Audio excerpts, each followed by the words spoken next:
இதனால் இவன் முடிக்கும் என்றாய்ந்து அதனை அவன் கெடுவிடல் என்கிறார் வள்ளுவர். இந்த யங் அண்ட் எனர்ஜெட்டிக் மினிஸ்டர் கிட்ட இளைஞர்களுடைய நலனையும் விளையாட்டுத்துறையோட எதிர்காலத்தையும் ஒப்படைச்சா அதை எப்படி வெற்றிகரமாக அமையும் என்பதற்கு தமிழ்நாடு எடுத்துக்காட்டாக ஆகியிருக்கு.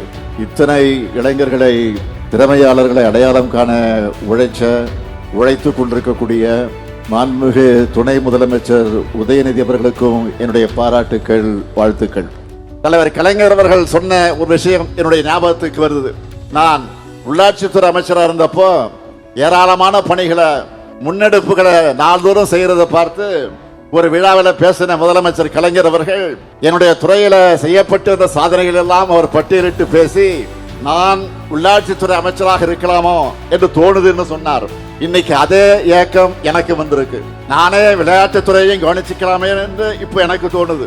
காரணம், உதயநிதியுடைய பணிகள் அப்படி இருக்கு. கருப்பு சிவப்பு படையின் வீரன், களத்தில் வெல்லும் துணிச்சல்காரன், காலம் கொடுத்த கடமை வீரன், ஞானம் புகழும் கலைஞர் பேரன், திருப்புவளையின் வழியில் வந்த தமிழ் குருதி, இளம் திராவிடருக்கு தலைமை தாங்கும் உதயநிதி.